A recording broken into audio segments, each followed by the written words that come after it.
All right, how's this now? Can you hear Now, me? yes, now I can hear you. Perfect, I can hear you. So let's also try, do you have slides? All right.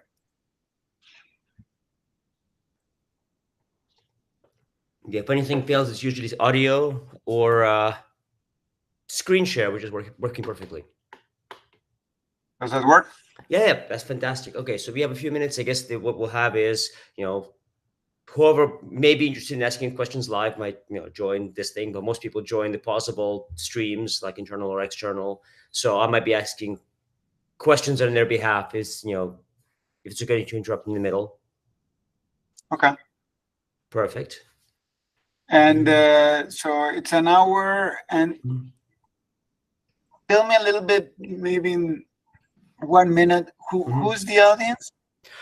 It's kind of diverse. So if you see these speakers, they come from economics all the way to like modeling the interior of Saturn. So modeling, right? And when you see enough of these things, you see that a lot of these topics rhyme, surprisingly. So you have people with physics background, machine learning background.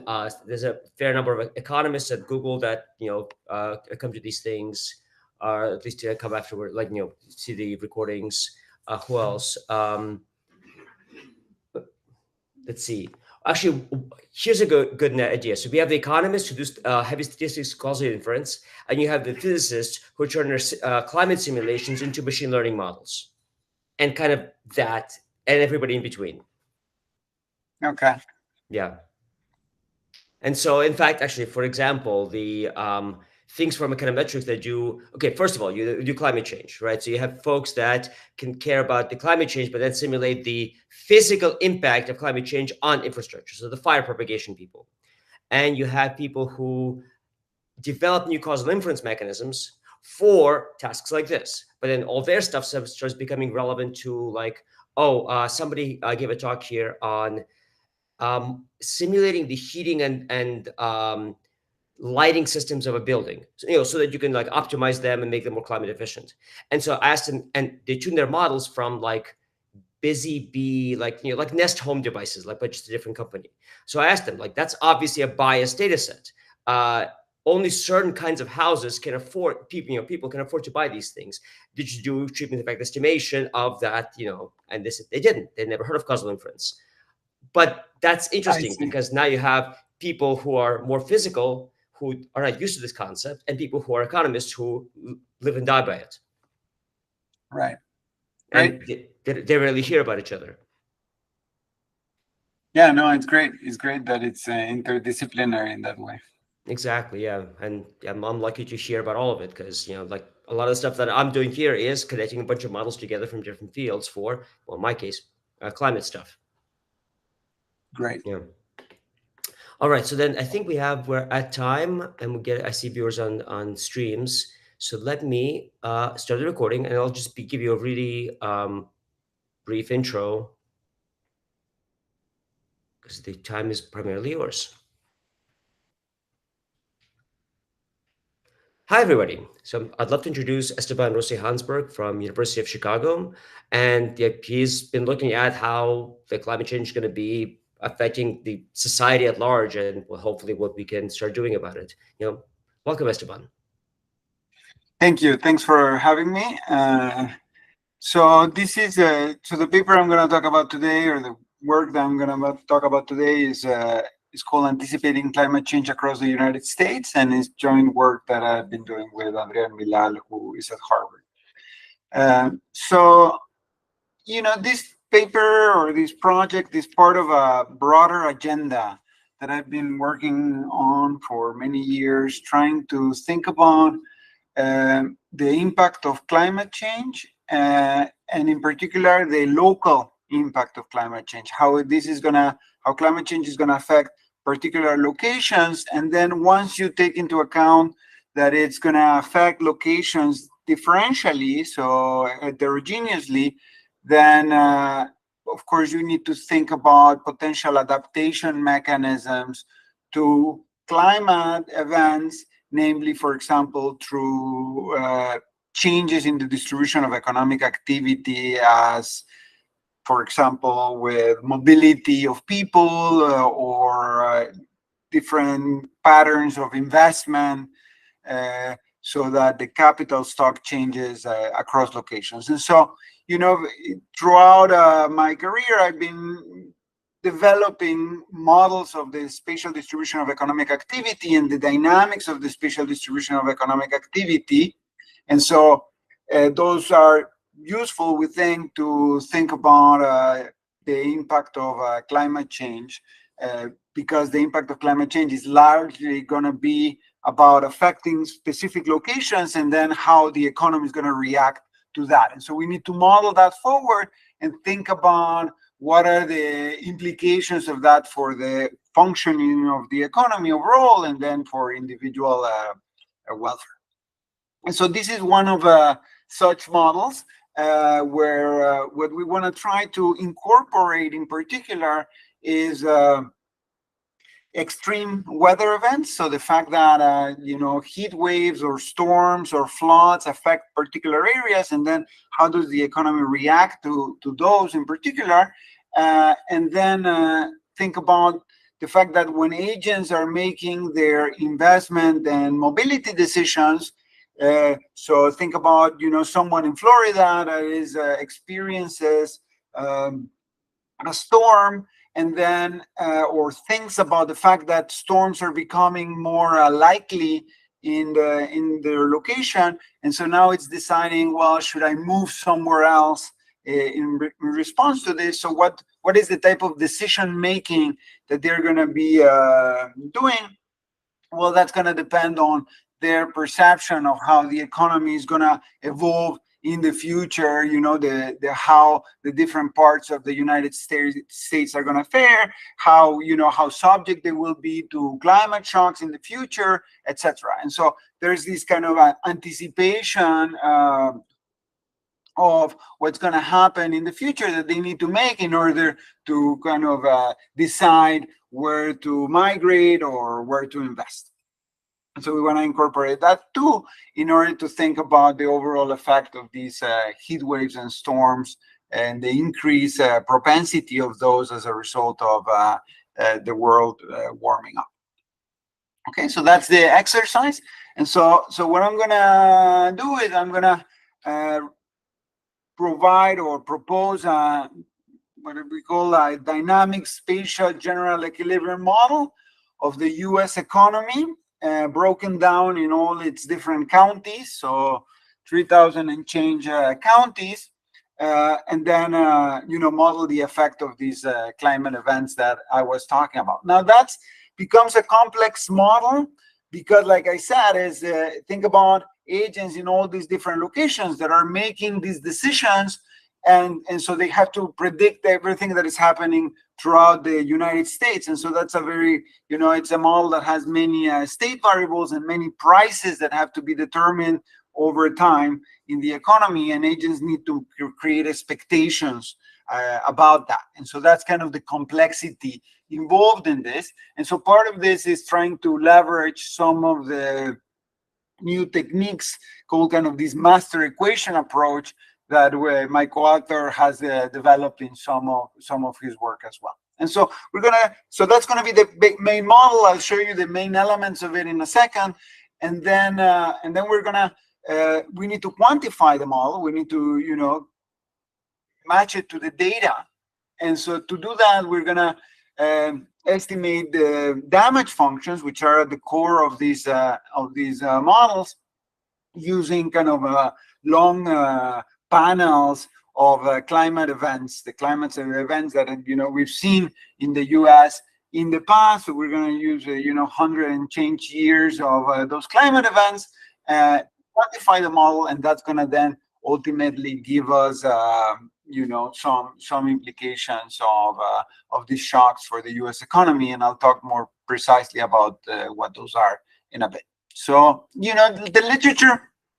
Let me not dwell too much on the literature, but I mean, like I mentioned before, there's these evolution of models and frameworks, quantitative models, to try to think about the evolution of the distribution of economic activity in space and how different types of shocks affect that evolution, and by affecting that evolution, affect the performance of the economy and the dynamics of the economy. And so, you know, in the last maybe 20 to 30 years, there's been a lot of progress in developing those frameworks, and also in matching those frameworks to kind of detailed local data.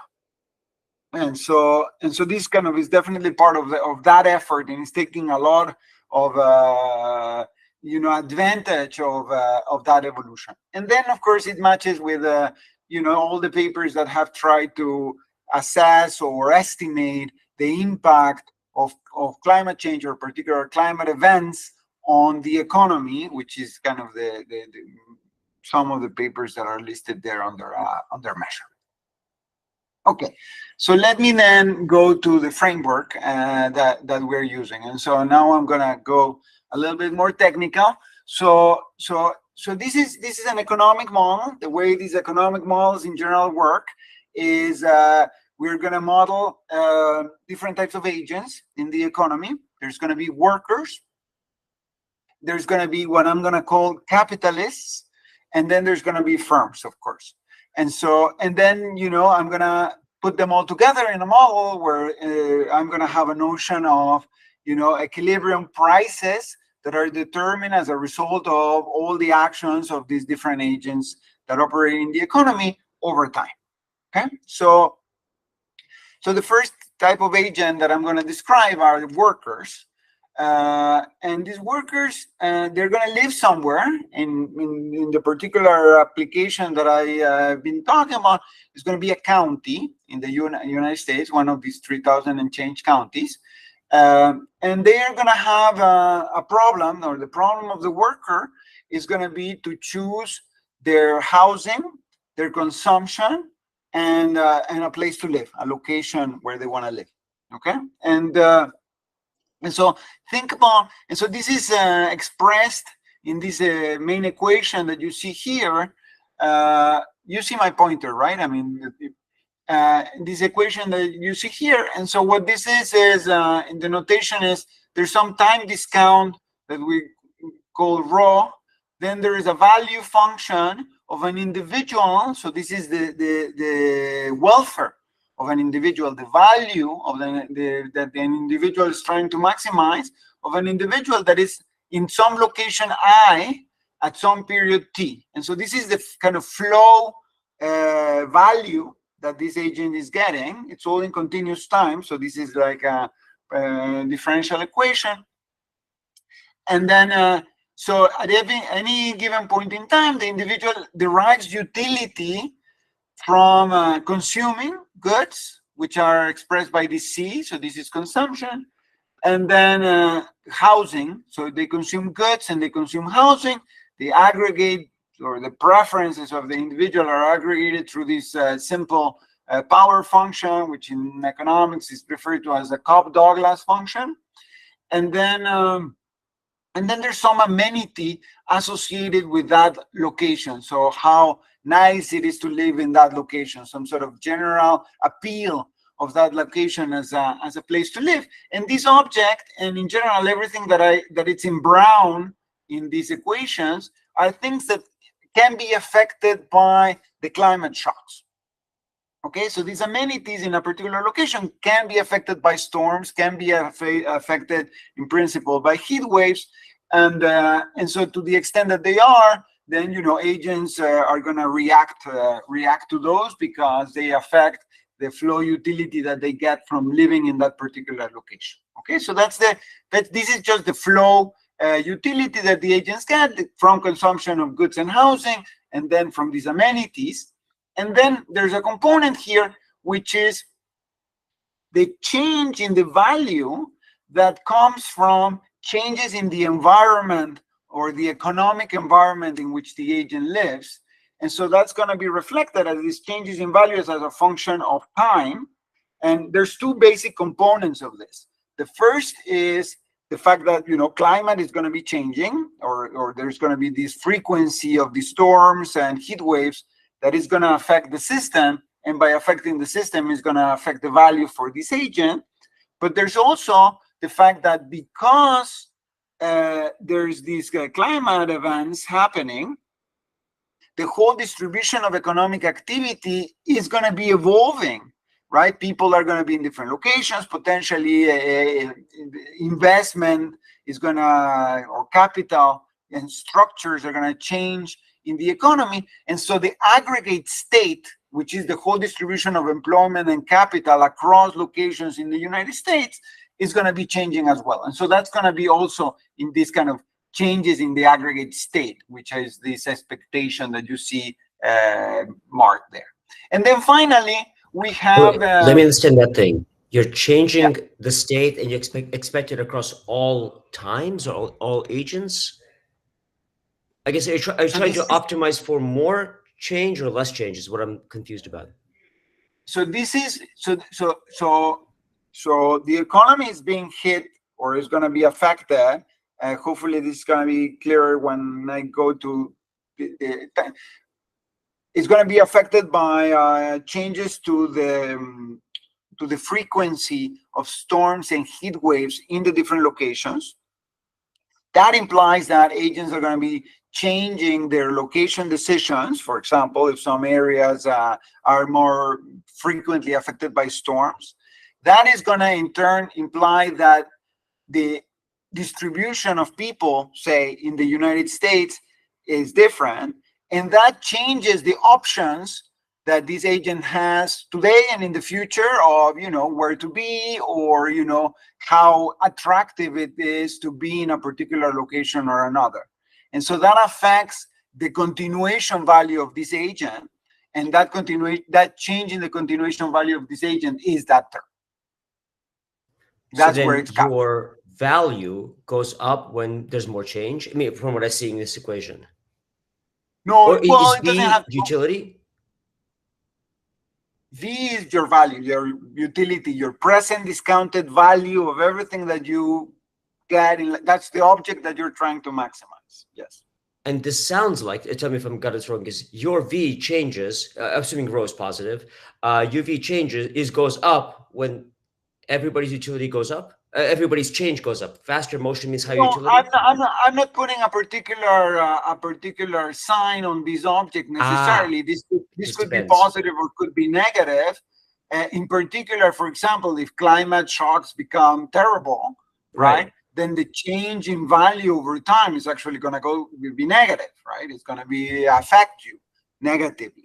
But the point is that it's all endogenous to how the economy adapts to these changes, right? So all of that object is here. Got it. Thank you.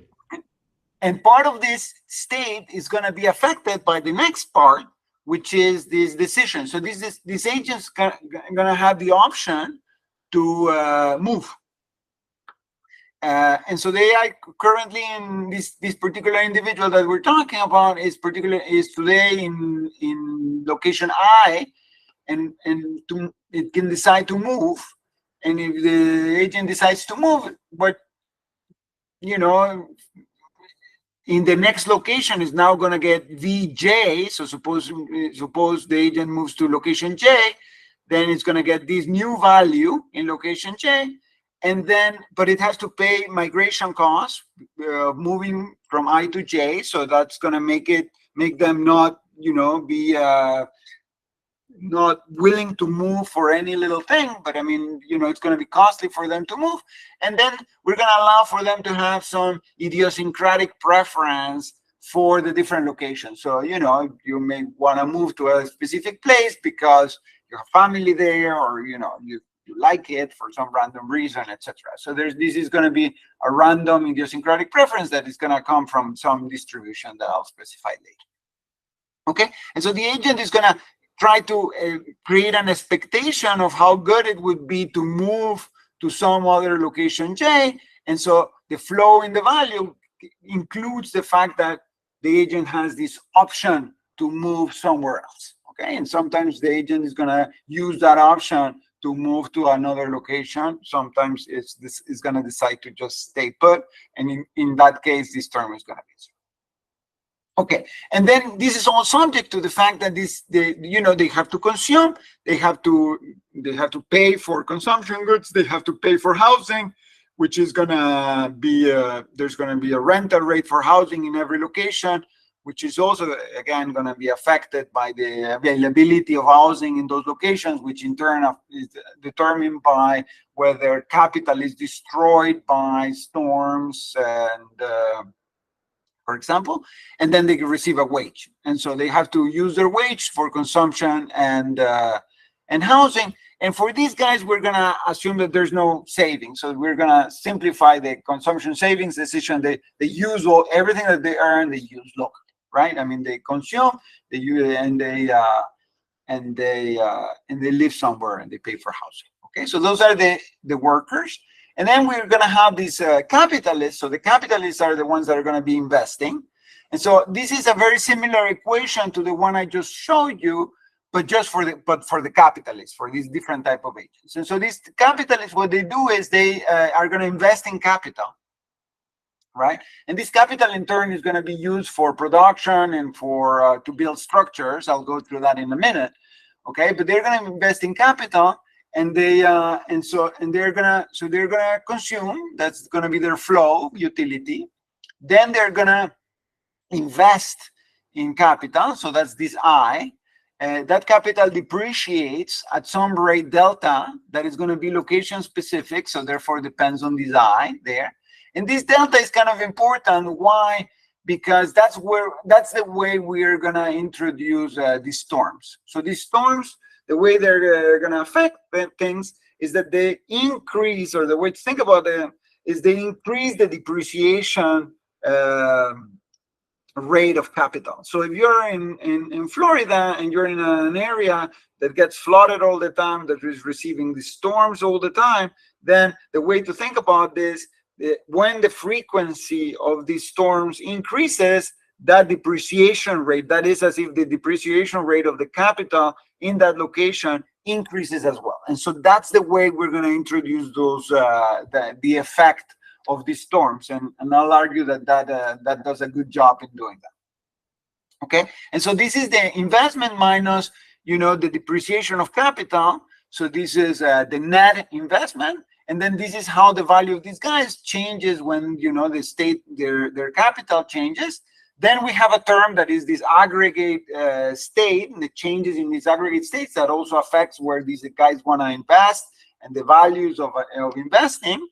And then this is the net savings of these guys. So they can borrow from other location at some interest rate. They get the returns from whatever their stock of bonds is, this B, their capital. And then we're going to add some adjustment costs of capital, which is this term here. And then and if you subtract their consumption, that gives you their net savings. And this tau here, they're going to get back some of the profits of the firms and some of the returns on renting some of the property. And so that's all embedded in this tau, so that the whole system is a closed system. And so one of the things to note here is these are the guys that are doing the consumption savings decision.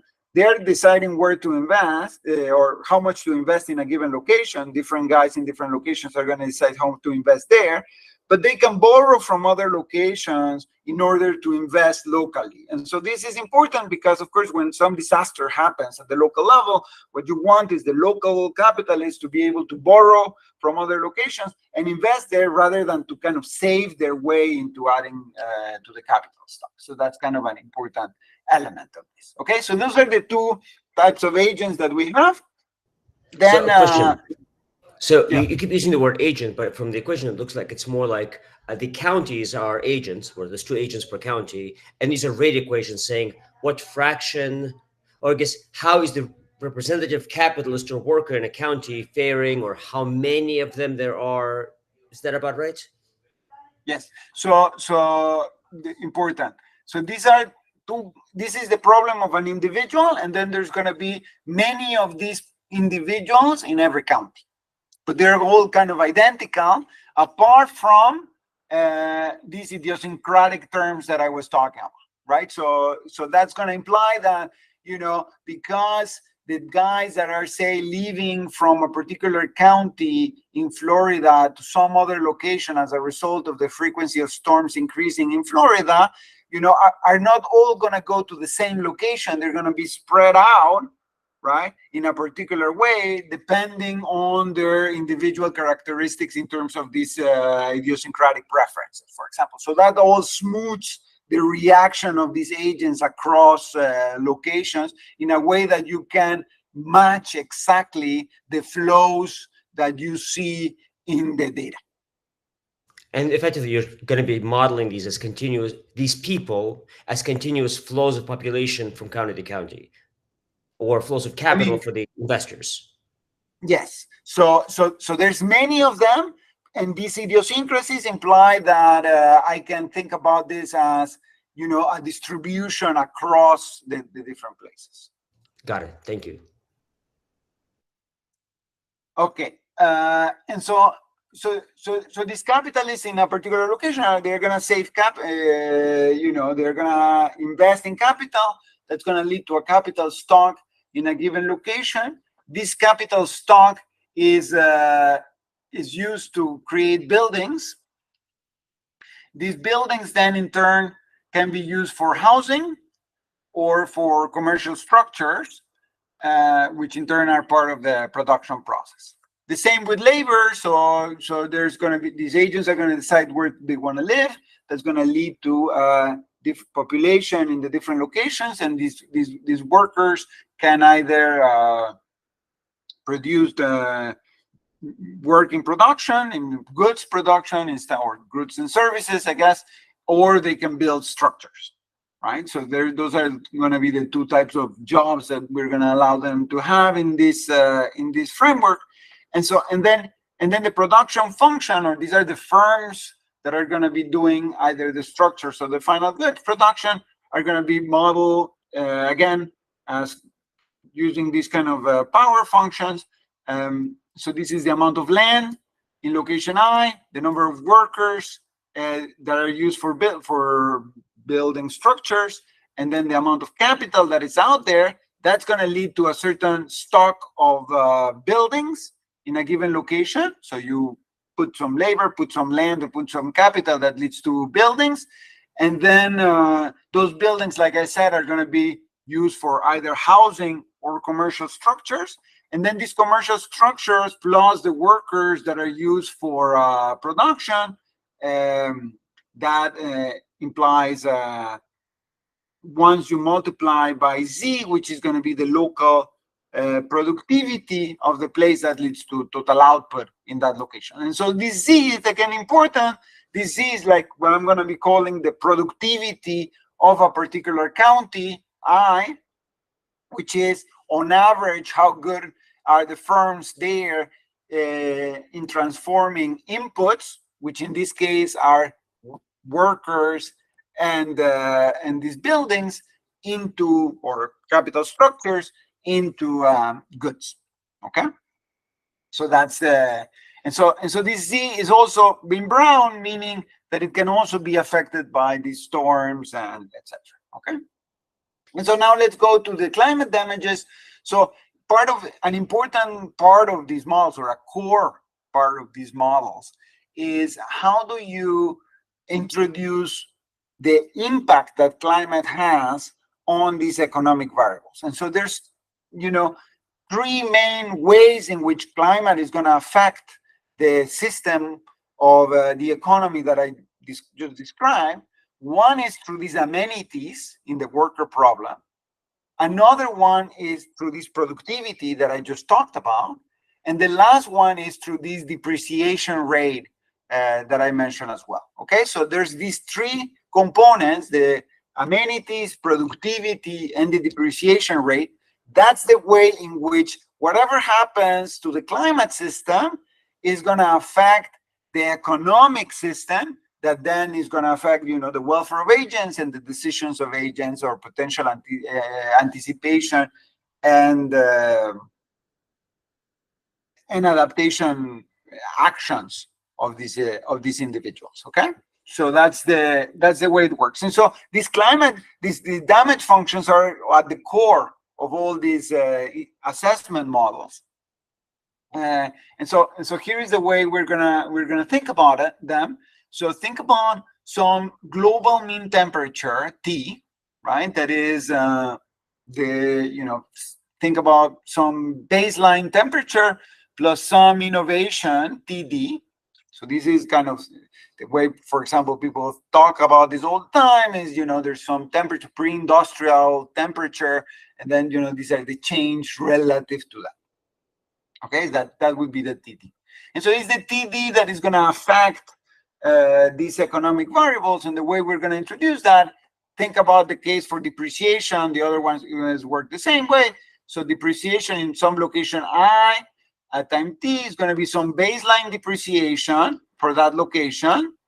And then that doesn't depend on t, it's just like the level of the standard level of depreciation in that location. And then, these blue delta I1, which is how changes in global temperature affect the depreciation rate in this particular location. And so the key object here is to determine what the delta is.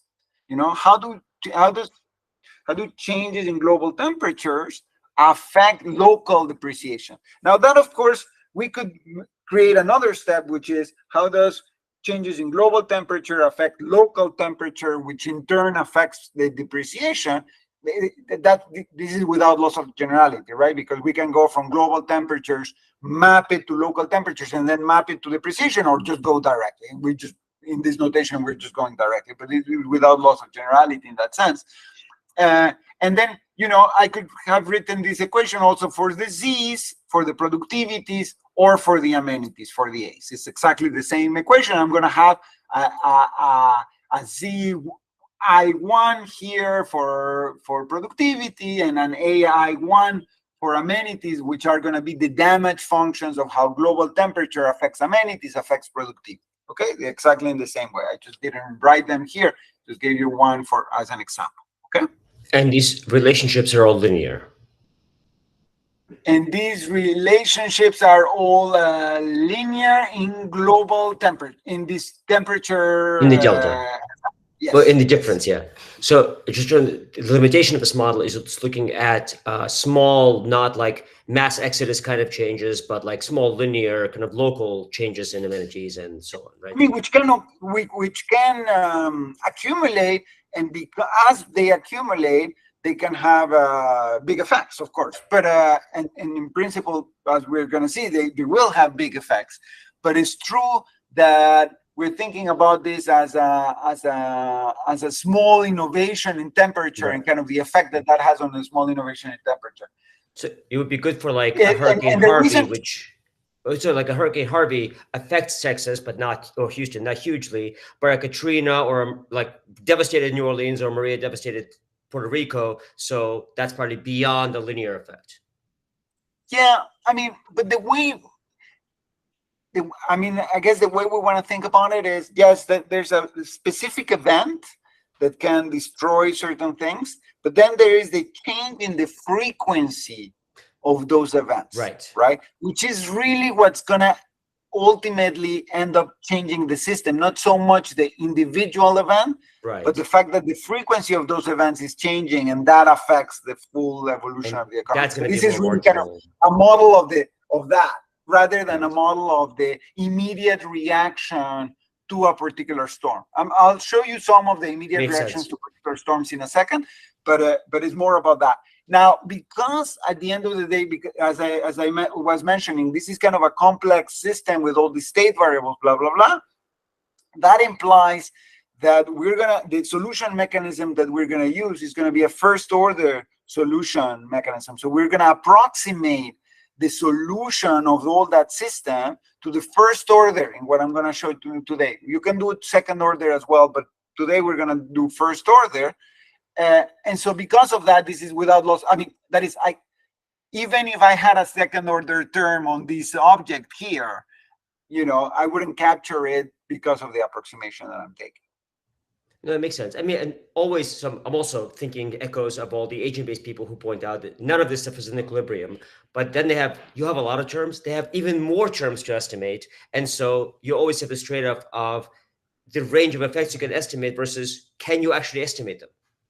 Absolutely. So a big deal here is two things: is can you solve the evolution of the system, right? So that's the step number one, which is not easy.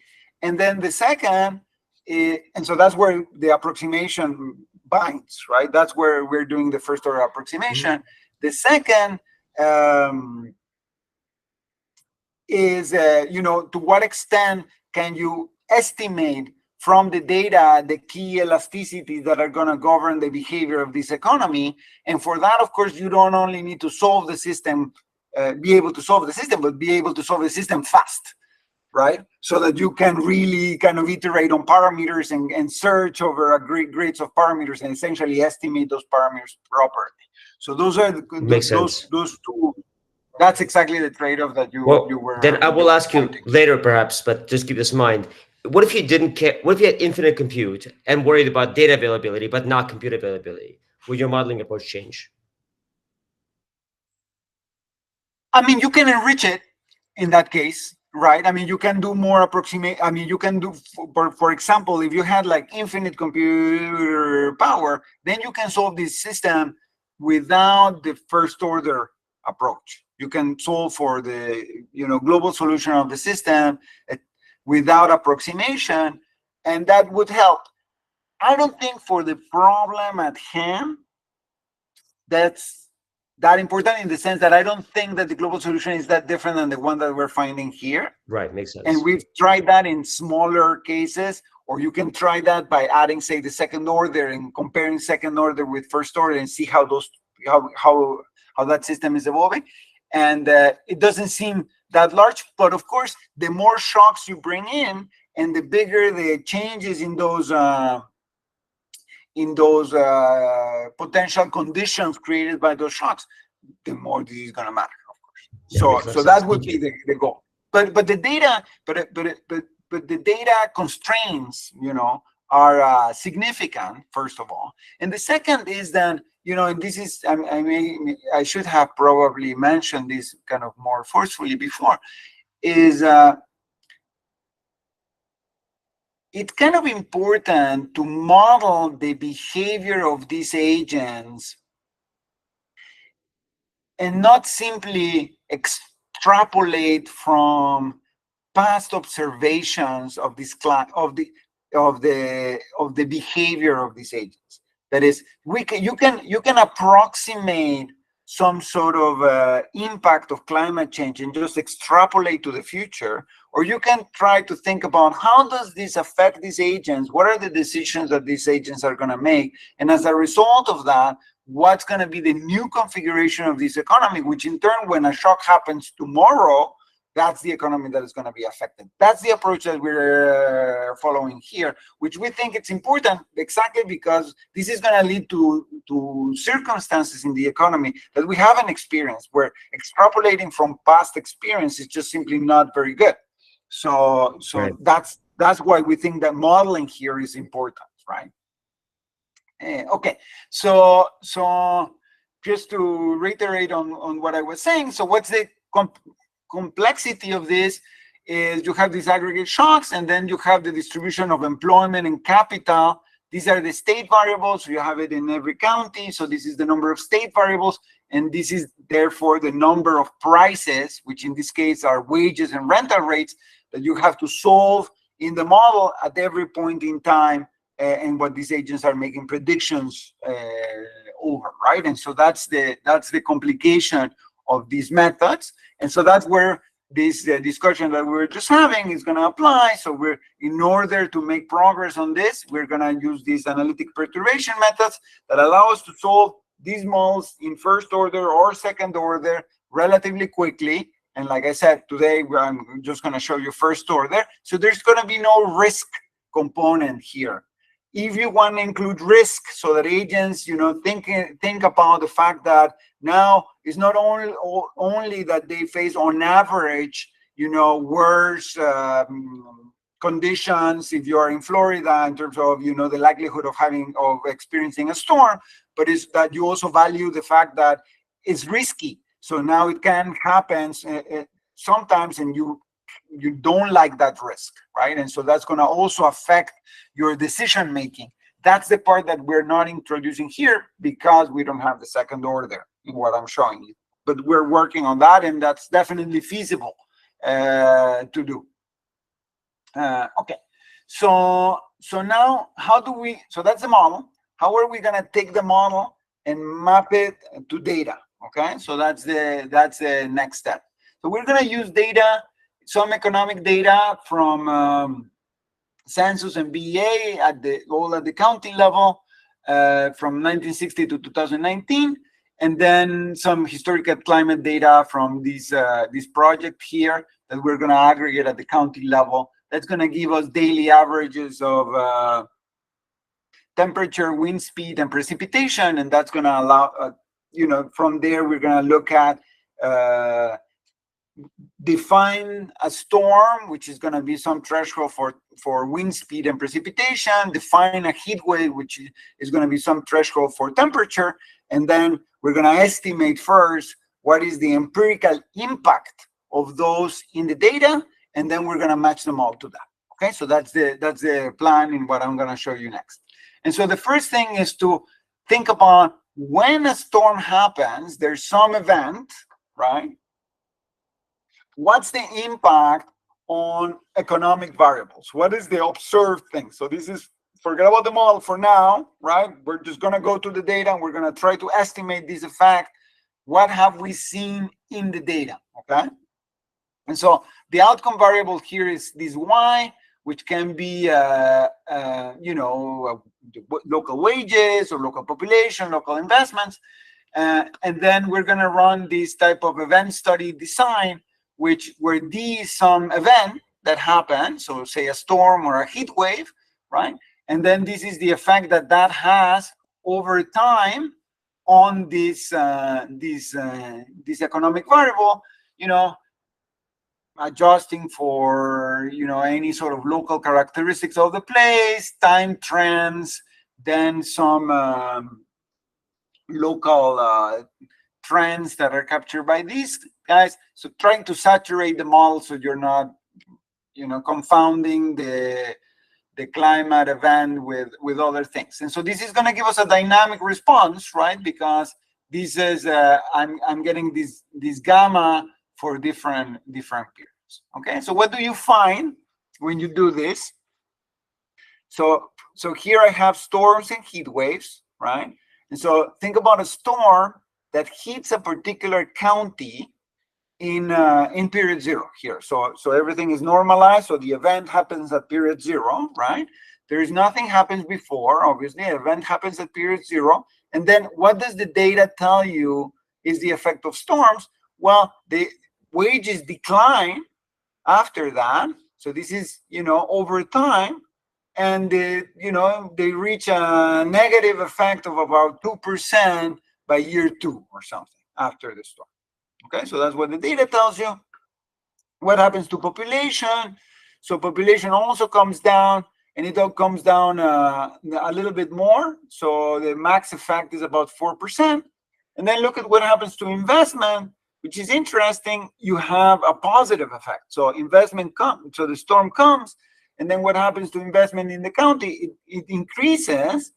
And then it comes back down. So what is this effect? So you can think about this effect that something got destroyed, obviously, as a result of the storm, right? And so investments pour in to the county in order to rebuild it properly, right? And so what this tells us is that because of this pattern, so wages going down, population going down, investment going up, this can be replicated. This pattern can be replicated in the model that I showed you with a capital depreciation shock. And it's important that it's a capital depreciation shock and say not a productivity shock because of this effect on investment, right? Because if it was just productivity, so say, the storm comes and just destroys productive capacity, firms become less effective at producing, but it doesn't, you know, you don't need to rebuild anything, then of course what would happen is that you invest less, not more, right? Because, you know, this is not a good place to produce anymore. While if things get destroyed, you want to rebuild. And so the first action is to rebuild. Now, then over time, you may decide to invest less, but the initial impact is on rebuilding. And so that's going to happen when you have a depreciation shock. And so storms are going to, you know, be mapped to depreciation shocks, because depreciation shocks is what generates this type of effect. And heat waves, on the other hand, we don't see any investment effect, right? We see a wage effect, we see a population effect, but we don't see an investment effect. And so what that means is that we're going to map that to like a combination of a productivity and an amenity shock. And we need the amenity shock because, you know, there is a little bit of an effect in wages, and this is significant. I don't have the standard errors here, but this is actually a significant drop in the red line here. But the effect on population is over time is quite large. And so that tells you that it can not only be productivity, it also has to be related to how attractive the place is as a place to live.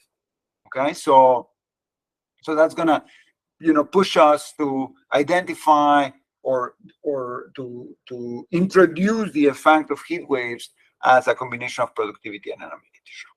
Okay, so question. Yeah. One choice you make here is your data set includes populations, but I was kind of expecting, given your spatially disaggregated analysis, you also have change of address forms, like do people move from hotter places to cooler places, or, you know, Phoenix to LA and no difference? Do you have that kind of analysis? Well, I mean, so the characteristics of these places, right? Like the level characteristics of these places are captured in these type of regressions by these alpha i's and these delta I st, right? So this is already controlling for all the specific characteristic of this location and whatever that might do, right? So all of that is going to be captured already. And the fact that people move, there's a particular pattern of movement in the baseline, independently of the shocks or changes in world temperatures, etc., is also going to be, we're going to adjust the parameters of the model in a way that I'll describe in a second, in a way that it captures that baseline flow of people across locations. So the model is going to actually match that exactly. So we're going to choose migration flows and the rest of some of these parameters in order to match that baseline economy exactly right. So the model is exactly identified in the language of econometrics. So, okay. On So that. if I understand you But there's correctly, enough flexibility to match that in the baseline, and this is all about then thinking about when a shock happens, what's the impact of that shock, right?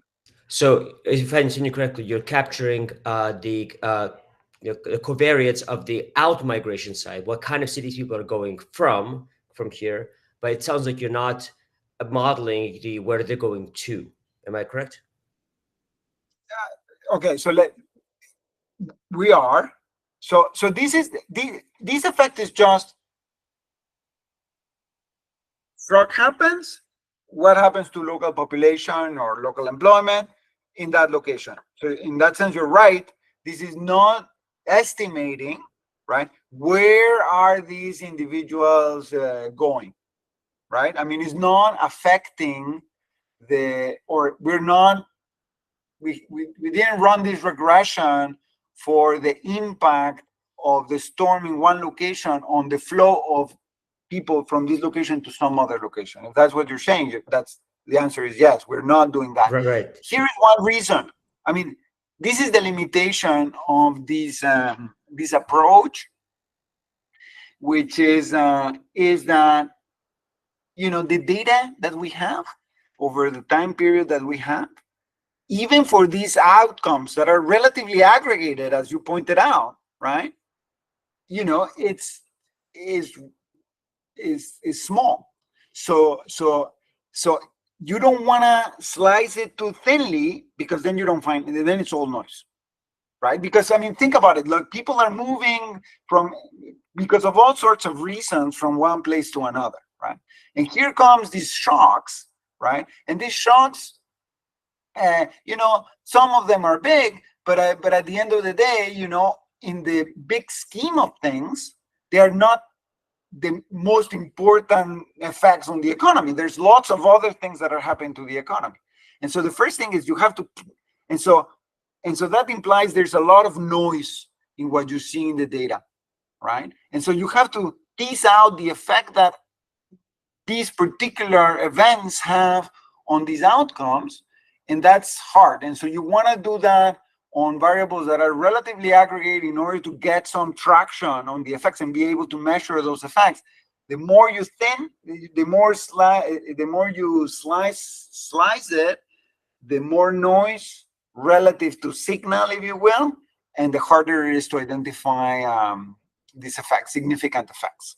And so No, there's no, that's fair. there's a kind of a limitation here on how much you can get from pure data from there. So here the approach in some sense is, well, let's use the baseline flows, let's use this impact on these aggregate effects, then we have a detailed model of how these people, you know, evaluate these different options, and that's going to give us an impact on where they go. Okay. So this actually makes a lot of sense. And then, yeah, the number of flows is, I mean, I've seen some of this data, it's enormous. Some of the decisions one might want to make, questions I have is, are people moving from rural to urban, urban to rural, low tech to high tech, southern, hotter to colder? So if you slice the coarsely like that, yeah, and do separate studies, is there enough data for that kind of analysis? Yeah. So yes, definitely. So one of the things so if you do cold and warm, there's a little bit more traction. I should have said this. These are all reactions of storms already in a selected group of counties. So in particular, the effect that I'm showing you for storms is in inland counties, in coastal counties, because if I redo this exercise for inland counties, I get essentially zero, right? And the same for heat waves. This is the effect. The effect that I'm showing you here is for warm counties as defined above the mean on average. Then for cold ones, you can get a little bit of an effect also from cold waves, but essentially it's very muted. So we're gonna throw it out for this analysis that I'm showing you here. But absolutely, so you can start breaking things down and do it and use that to as over ID checks for the model, right? So we're gonna use some as I'll show you, but mostly these because that's where we get the most traction empirically, just from this kind of reduced form aspect.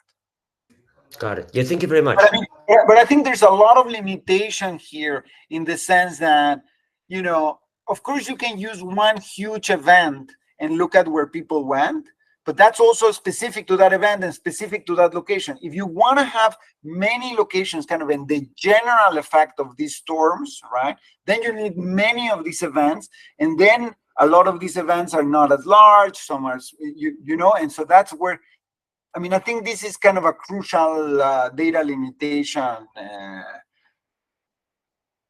aspect, right?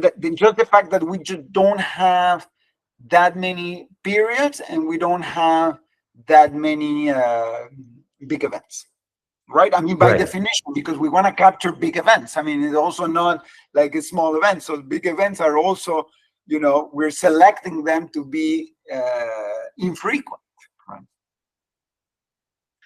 Okay, so that's so now what's the estimation strategy? So the first part, so this is all about estimating the key parameters of the model and these damage functions. And I'm gonna, running out of time, so to be able to show you some results, let me go a little quicker. So the first thing is, if conditional on the data, which is going to be investment data, wages, population, amount of land in every location, and the full matrix of mobility across counties, right? So given this data and the parameters of the model, I can, in what's called invert the model and solve for the characteristics of the individual counties. So namely the baseline amenities, the baseline productivity, the amount of land is the same thing. And then this is kind of some investment, the cost of investment in every location. So these are the county characteristics in all these places. And I can solve also for the migration cost, which is a bilateral matrix across counties for all counties.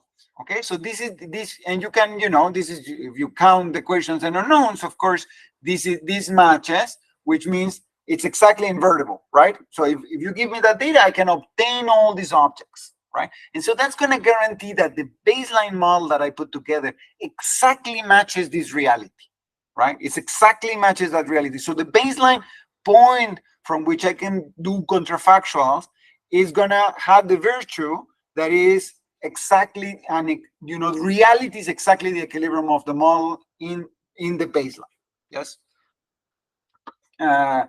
Okay, and then I need two key elasticities that I need to calculate, which is the migration investment elasticity. So this is when something happens, some change, say, in productivity or in amenities happens, how willing are people to migrate as a result of that? So if their wages in some other location increase, how willing are they to move? So that determines the migration elasticity, which is governed essentially by the dispersion in this idiosyncratic preference parameter that I was referring to.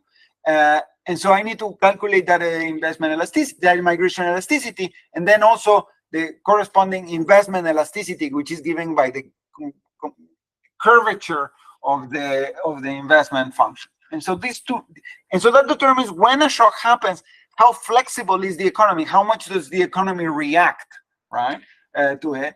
And so we're going to do that so that we match the population to investment response that I just showed you for heat waves, the population to investment response for storms, and the income to population response for heat waves. So these are three particular moments we're going to match. And so the way that we can do this is we can sample the model with different parameters, look at what is the response in the model, then compare it to the response in the data, and then, estimate these parameters for that. And so, for this, you need to run the model. That's where the speed really matters, right? Because you need to run the model many times in order to be able to find the parameter combination that matches those moments that I just described. Okay. So let me keep it at that. That gives you some responses in the model that match the data, or at least are in the confidence intervals of the data. And that leads to a notion, or the implication is that like a storm, a 1 in a 50-year storm is going to increase capital depreciation by 17%, and a 1 in a 20-year heat wave is going to, decrease productivity by 5% and amenities by 7%. And then the final part of the quantification of the damage functions is to estimate, the changes in the likelihood of a storm or a heat wave in response to changes in temperatures. And so that you can just calculate from the data. So that's where we're going to leverage kind of the long panel in the data. And this is what we find. So for inland counties, in the case of storms, 0 essentially. But for coastal counties, we see big increases in the probability as a result of changes in global temperature. So a 1 degree increase in global temperatures now it kind of implies an increase in the probability that goes from about 0.2% to about 0.8%, from 2% to 8%. So that's a big increase. And so that then together leads to the delta. So the change in the probability of the storm plus that 17% effect of a storm on depreciation implies gives us the delta, the blue delta that we need to estimate. Okay, and so the same for again for productivity and for amenities. And so that gives you the damage functions. So here is a map of the US. This is just for you to get a sense. So 1 degree Celsius increase implies changes in capital depreciation only in coastal counties, because I limited it to that, right? That look like this, right? So, these are places that would, result in decreases in capital depreciation of about 4%, say there in Louisiana. And this is the change in productivity, which are broader because heat waves affect, all the, hot part of the U.S. And so you have all these negative effects here, particularly again in Florida and some parts of Louisiana and Georgia. Okay. So now let me show you what these all imply. So now we have these damage functions, right? So now I can do a counterfactual. I can say, well, suppose temperatures increase by a certain amount, how does the economy look over time relative to an economy in which that didn't happen? Okay, and I can compare those two outcomes. And so when I do that, I get losses for workers of about 5%, small losses for capitalists, and then, this is present discounted value. Why is that? Because, a lot of the impact is or most negative impact is going to happen more in the future. If I go to 2100 and I have a worker, standing there looking at the future, that worker is 11% worse off than without climate change. So this is kind of the level of facts that you get here, and these are corresponding to capital. And here I for capitalists, and here I broke it down through the different channels: capital depreciation, productivity, and amenities. And the point here is that capital depreciation, gets amounts for about half of the losses, and that's kind of so it's important to bring in this investment channel that I've been talking about. Okay, so one of the things, and so this is if you put it all together, and then I introduce climate change relative to not climate change as in the business as usual scenario of the IPCC, what would be the effect on the different counties in the US? So here is what you see. So this is the effect on welfare for workers, right? And so look at these numbers here. So it's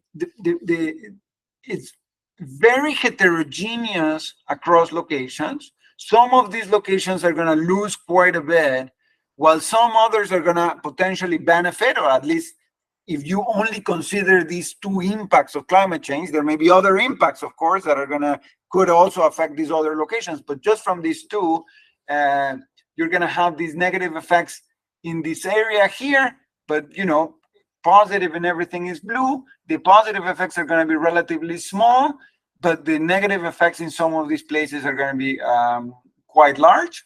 And these are population changes. So population changes can be pretty dramatic, particularly in the coastal areas.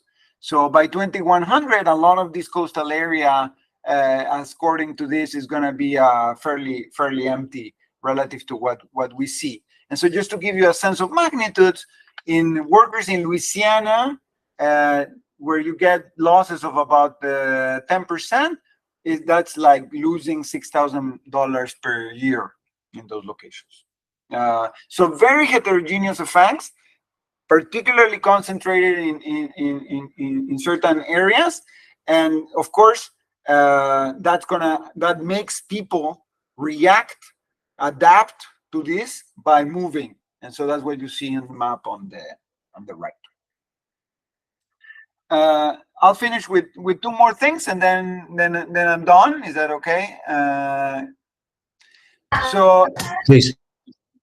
Okay, so two exercises that may be of interest. The first one is the role of anticipation. So how important is it that workers understand that this is happening and that it's going to keep happening in the future, and that it's going to affect the different locations in the United States, right? And so, of course, if workers, and so we're going to do an exercise in which we kind of eliminate that anticipation. That's again one of the advantages of having a structural model like the one I described, in which we eliminate the anticipation effects of these workers. And so essentially is like they experience climate change, they see that, and you know, whatever happens in their location, they experience, but they don't understand that this is going to keep happening. They think that this is it, right? That the climate is not going to keep evolving in the future, right? So this is some sort of climate denial, counterfactual. And if that happens, of course, they end up moving a lot less. So this is the decline in the standard deviation of population changes relative to the baseline. So you see that, you know, they move a lot less.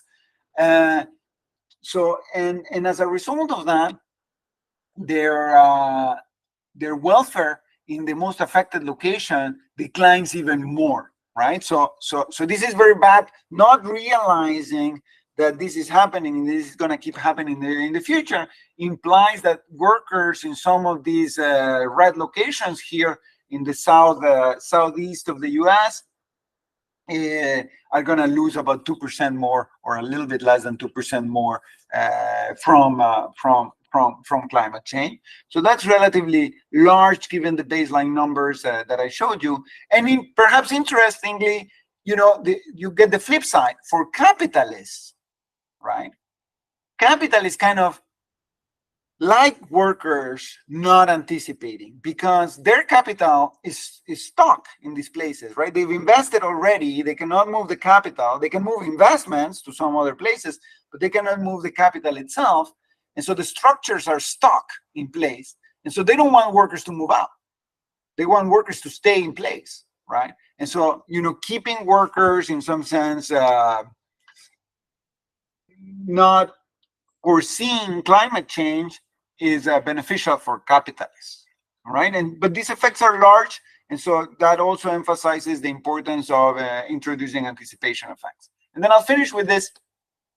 This is about migration and the importance of migration as an anticipation effect. So the first thing is that, of course, as this happens, and workers are negatively impacted in certain locations, both because capital is depreciating, because amenities are declining and productivity is declining, they want to move out. And so what if we eliminate the ability of them to move out? Well, then, of course, in the areas, the most affected areas, that's really bad for them. And so that implies in the Atlantic coast here, about a 15,000 extra loss per year for some of these workers. So this is huge, right? So the ability to move is essential as an anticipation mechanism to eliminate the cost for, or reduce the cost for the workers that are in the locations that are most affected. Overall, for the United States, is not such an important, and it doesn't reduce the overall cost for the United States. Why? Because the overall costs are determined by whether the new allocation where these workers go is a better allocation than the past allocation. And that's specifically related to the correlation between the value of living in a particular location and, you know, the likelihood of that location being affected by climate change. And so if the shocks coming from climate change are very highly correlated with places that are very valuable, right, then that's in general bad, because then migration is bad because it makes people move away from the most valuable locations, right? If you get the positive correlation, then migration is good. And in the US, just happens to be the case, and this is just specific to the US, that that correlation is about 0.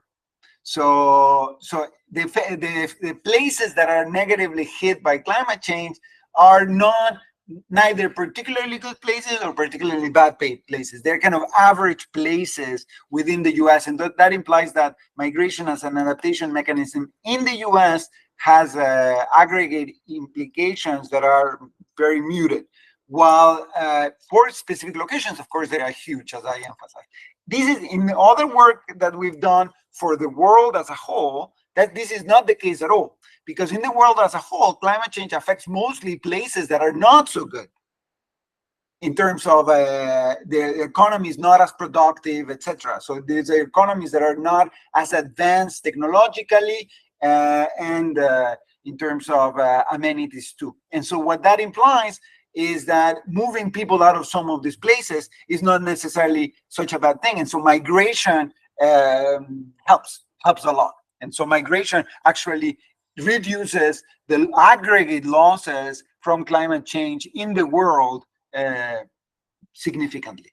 While in the US, so actually, on that point, is it within a country or across countries? Because across countries, that wars start that way.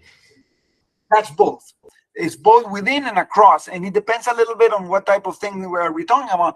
You know, when you think about climate change overall, because it's so correlated across locations, right? I mean, unless you are like a huge country like China or Russia or the US or Brazil, right? Or India, you know, the local adaptation possibilities are not that large on average, right? Because, you know, the whole country is going to warm up, right? Now, of course, when we're talking about like coastal flooding, etc., then that, or this type of storms, that's much more localized, and so then the local adaptation becomes much more important. But if we think about the overall average level effects from warming up, what you see is that all these places are, or many of these countries are, the whole country is going to warm up, and so many of the locations of those countries are going to be affected by the increase in temperature, and therefore the main adaptation mechanism is to move out of the country, not out of the location, right? But still, you know, migration becomes a big important adaptation mechanism for the world. And of course, that depends on the migration restrictions. If migration restrictions are extremely restricted, or migration frictions are extremely high, then you cannot use that mechanism, and so that is going to imply higher costs from climate change, right? Right. And then one more question. You called them workers and capitalists, but really it sounds like in your model, it's mobile individuals versus immobile. So homeowners are partially capitalists. Financial investors are highly mobile. They're more like workers. So how does it affect different kinds of people? Yeah, no, interesting. So the point here is true that the workers can move. So that's those are the guys that are adapting by moving, right? And then there is the investors, which it doesn't matter really where the investor lives. What matters is that this is an investor that is investing in some county in Florida, right?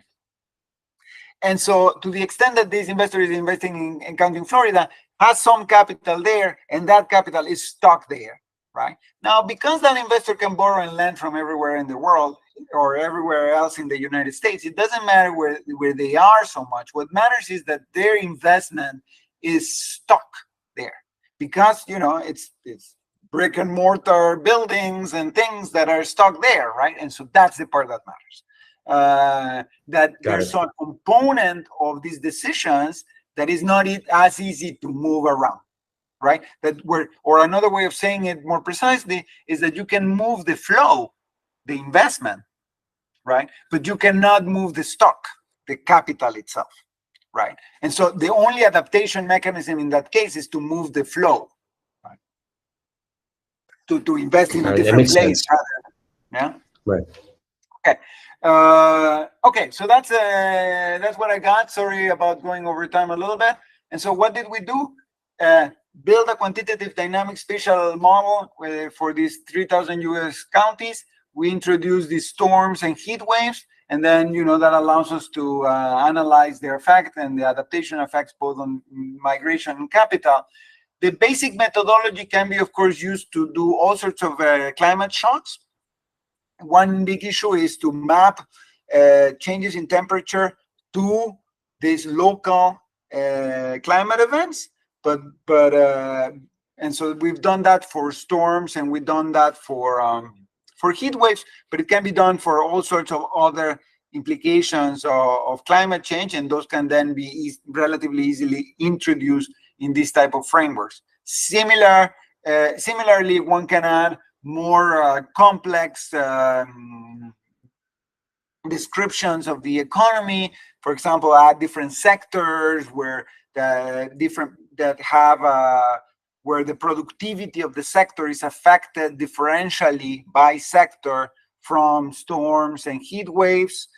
So there's some evidence, for example, that agriculture is more affected than manufacturing, or that construction is more affected than certain services. And so you can bring that in. The big constraint of that is, like we discussed before, the estimation of those damage functions, right? What is the fraction that we have in the data to estimate those damage functions, properly, in a way that is general for the whole economy, and not, one particular event in one particular location? Because of course that the impact of one particular event in one particular location can be very specific to that location. So if we want these deltas in the notation that I was using, that are location by location, right? You need to estimate them from events that happen in many locations, right? So that's kind of a key bottleneck. And then the last part is, of course, I've been talking about average effects, but these effects